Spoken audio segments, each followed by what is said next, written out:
బయటే నించుంటాను. ఓహ్! సూర్యతేజ బోన్లోకి వెళ్ళడం. కరెక్టేగా. Yeah so చాలా మాట్లాడడం కొత్తగా చెప్పడానికి కంటే ముందు my media brothers and sisters, thank you so much ఇవాళ మీరు అందరూ వచ్చినందుకు, మా మాటలు విన్నందుకు. తెలుగు సినిమా సువర్ణ దశ నడుస్తుందని మనం అందరం అనుకుంటున్నాం. అండ్ దాంట్లోనే ఈ ఎరాలో భాగంగానే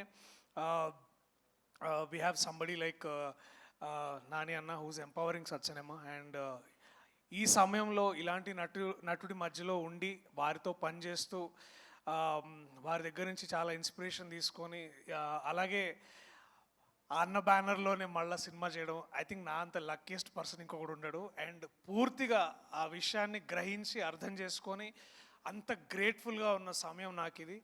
అండ్ తెలుగు సినిమా గారాల చిన్న కొడుకు నాని అన్న.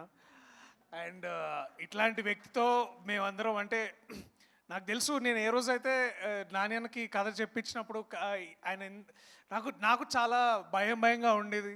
సో అది ఇందాక అన్నట్టు జగదీష్ అన్నట్టు ఒక్క సిట్టింగ్లో ఒక్కసారి విన్నాడు, ఒక్క క్వశ్చన్ కూడా అడగలేదు. అండ్ ఇవాళ ఇక్కడ ఉన్నాం. మాకు ఇవాళ యాక్చువల్లీ వీఆర్ ఆల్ కొద్ది రోజుల ముందు ఇదే టైము అందరం were very excited to show you the trailer, కానీ లేదు, దానికి ఒక మంచి ఈవెంట్ పెట్టి మళ్ళీ మీ అందరితో ఇంటరాక్ట్ అవ్వాలనుకున్నాము. సో నేనైనా మా Wall Poster Cinema producers Prashanti garu, అలాగే దీప్తి అక్క, అలాగే నాని అన్న, మేము అందరం నమ్మేది ఒకటి ఏంటంటే చెప్పడం కంటే చూపించడం చాలా ముఖ్యం.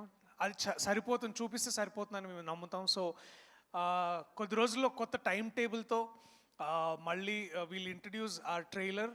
అండ్ ఇప్పుడు దాకా సాంగ్కి మీరు ఇచ్చిన రెస్పాన్స్కి, మీరు చేస్తున్న రీల్స్కి చాలా చాలా thanks. And please show us more love. We are all hunger for love. And మా ద్వారా మీకు ఇదే మెసేజ్ ఎంతవరకు వస్తుందో అది మీరు తీసుకునే దాన్ని బట్టి ఉంటుంది. But we definitely are giving you so much love on March 14th. So please come to theaters, support us, support cinema like this, so that ఇలాంటి సినిమా సపోర్ట్ చేసిన ప్రతిసారి ఒక రోషన్, ఒక శ్రీదేవి, ఒక ప్రియదర్శి ఎలా వస్తారో, ఇలాంటి నానీలు, ఇలాంటి దీప్తి అక్క, అలాగే ప్రశాంత్ గారు, అలాగే ఇంకా ఎక్కువ మంది వస్తారు. So we need your support. Thank you so much everybody. Thank you. Thank you Priyadarshi గారు. Thank you so much.